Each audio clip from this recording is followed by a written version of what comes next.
They say the smoke was so thick that it blocked out sun for days, and the library was so vast that it did not just burn for days or weeks, it burned for entire months.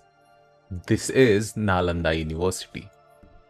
The year is 1193. In the ancient kingdom of Magad, the modern day Bihar, this was the apex of civilization.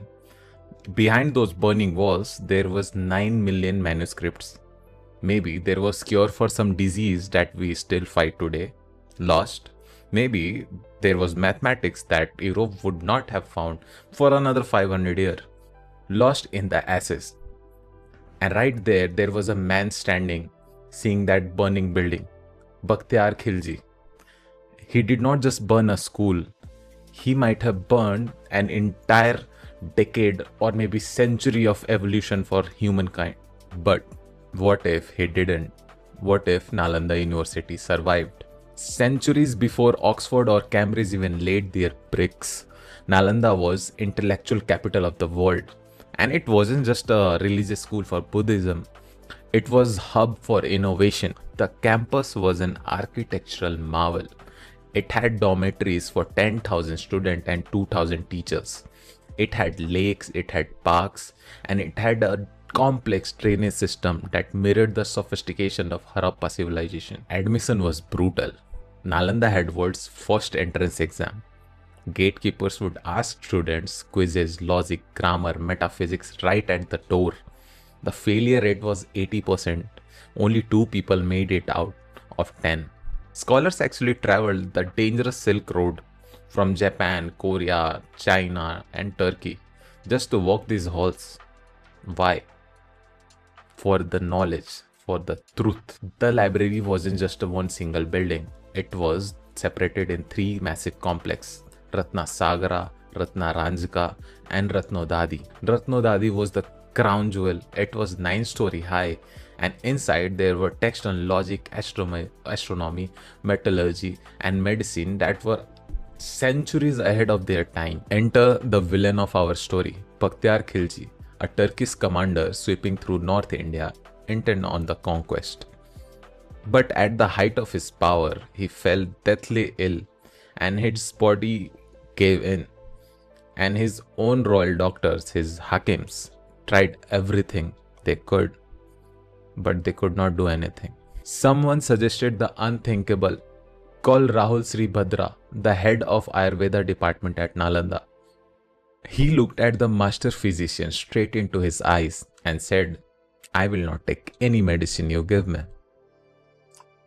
The scholar did not argue. He just smiled calmly and came the next day, and he gave him the copy of Holy Quran, his own holy book, and said, "Read this specific number of pages daily and you will be cured."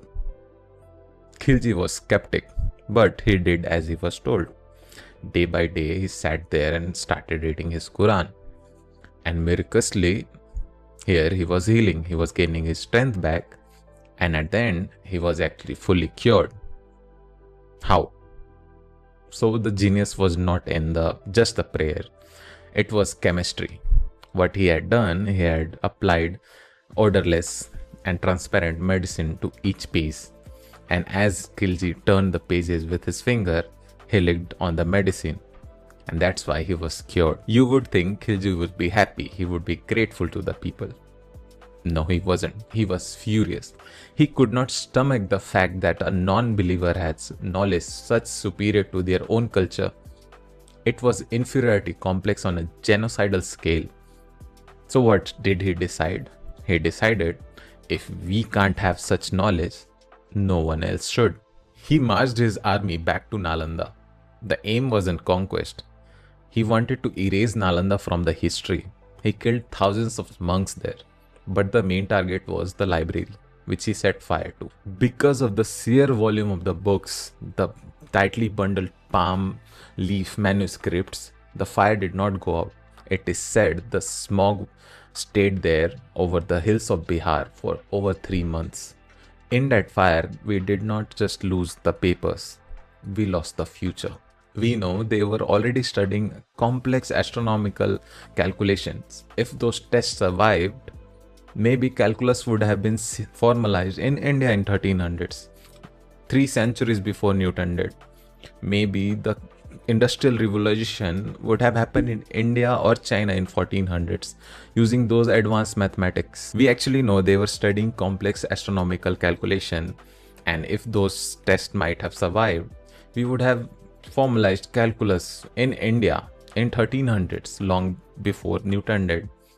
And maybe after that, the industrial revolution would have happened in India in 1400s or China using those advanced mathematics. Ayurveda at Nalanda wasn't just herbs and chanting, it was hard science and surgery. The Susruta Samhita, an ancient text likely studied there, the procedures describe things that were totally impossible for that time and that era: rhinoplasty, cataract surgery, and use of anesthesia. If those studies were continued, maybe we would have discovered antibodies, the germ theory, way ahead before we did. And we might have saved millions of people from the Great Plague that happened in the Middle Ages, just because some people just wanted to burn it to ashes. Nalanda was a place where logic ruled over dogma. It was a melting pot of culture. If it had survived, it might have become a bridge between East and West. Maybe the dark age that Europe went through might have been shorter because of the light from the East. Today, Nalanda is just a ruin. It's a UNESCO World Heritage.